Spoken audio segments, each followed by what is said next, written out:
No último vídeo eu falei um pouquinho sobre timidez, transtorno de ansiedade social. Se você não assistiu, quando terminar esse vídeo aqui, volta lá, dá uma conferida, porque eu acho que você vai gostar. E no vídeo de hoje, a proposta, como eu falei na semana passada, é falar sobre como a pessoa que sofre com ansiedade social pode enfrentar, então, este problema.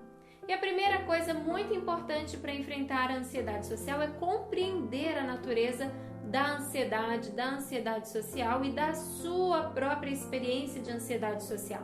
Isso significa o quê? Eu preciso entender que a ansiedade é uma emoção comum, que a ansiedade ela vai se tornar um problema de acordo com a forma como eu experimento ela, mas que a ansiedade em si não é um problema, pelo contrário, se você assistir aos vários vídeos que eu já gravei aqui sobre ansiedade, você vai conseguir compreender melhor isso.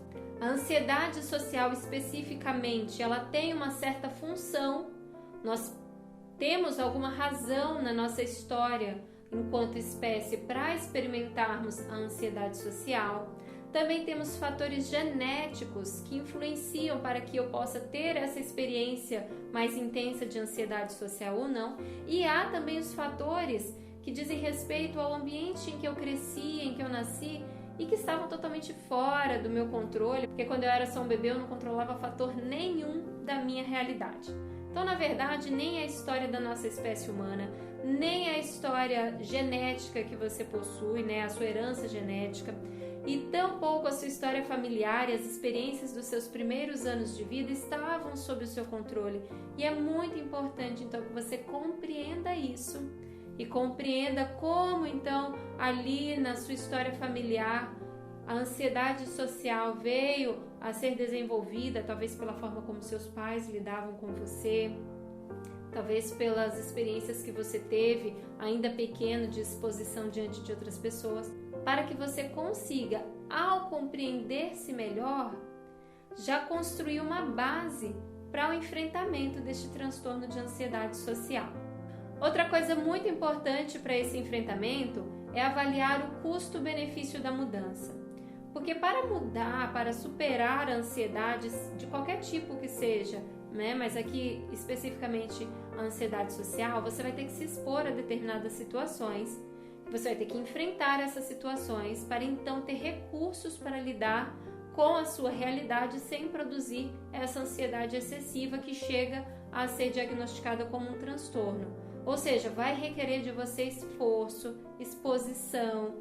Então, você precisa avaliar o custo-benefício da mudança. E muito provavelmente numa avaliação de custo-benefício você vai entender que há muito mais benefício em mudar. Mas isso precisa ser bem avaliado porque, dadas as dificuldades, dado o grau de esforço que você vai ter que emitir para lidar com essa situação, quanto mais consciente você estiver, quanto mais você acreditar na importância dessa mudança, mais fácil vai ser que você mantenha o engajamento diante das situações em que você precisará enfrentar então a ansiedade para alcançar a mudança desejada. Um terceiro ponto que eu queria ressaltar aqui hoje é fazer uma reavaliação da sua autoimagem negativa. Se você sofre de ansiedade social, muito provavelmente você tem uma autoimagem negativa, você se vê de forma negativa e é assim que você imagina que você existe na mente das outras pessoas. Você considera que as outras pessoas também o veem ou a veem de maneira negativa, que elas ressaltam os seus defeitos, que elas estão observando os mínimos detalhes das suas falhas, daquilo que você faz. E com isso, considerando-se de maneira negativa, você imaginando que é assim que você existe na mente do outro, você supõe também que os outros estão constantemente te julgando, como provavelmente você se julga e critica constantemente.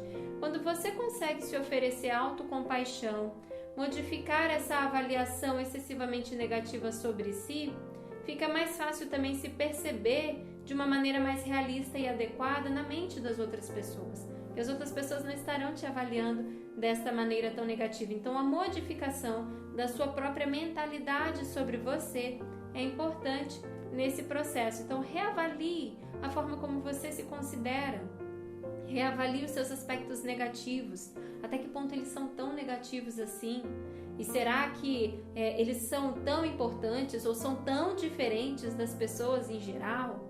Fazer uma reavaliação nesse sentido, então, vai te ajudar no enfrentamento da ansiedade social. Partindo dessa avaliação, você pode, então, ir para um quarto passo, que é o de reavaliar a forma como as pessoas veem você.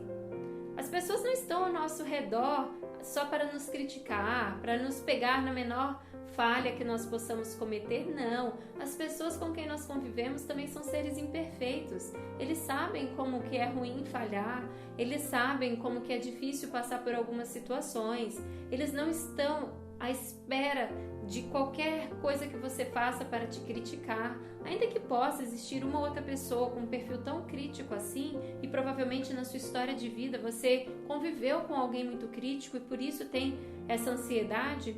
Mas não é esse o padrão geral das pessoas. E você pode se permitir questionar e acessar de forma mais realista o pensamento do outro sobre você. Acreditar que há pessoas que são tão humanas e falhas como você ali do outro lado e que não vão te avaliar de forma tão extrema, negativamente como você supõe. Observe também de forma melhor os aspectos positivos do seu desempenho.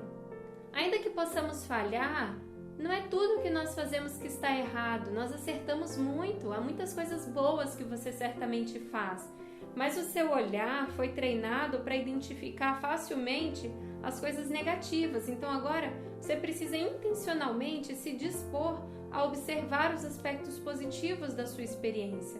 Em que aspectos você acertou, o que você fez que foi legal, que qualidades você possui, de modo que você vai equilibrando mais o seu olhar e extraindo dele, eliminando dele aquele excesso de negatividade, trazendo mais confiança para si ao perceber que há coisas boas também em você.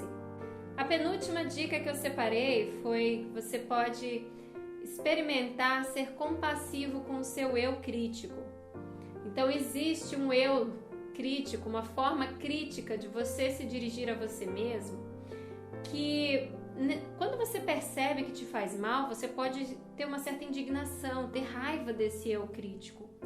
Mas é importante pensar que esse eu crítico não está aí à toa. Ele só existe na sua vida porque em algum momento você precisou dele. Ele te defendeu provavelmente de algumas situações, ele te protegeu de algumas coisas.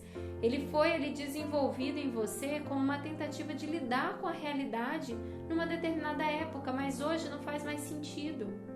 E talvez nem tenha feito tanto sentido, mas era o recurso que você tinha na época também.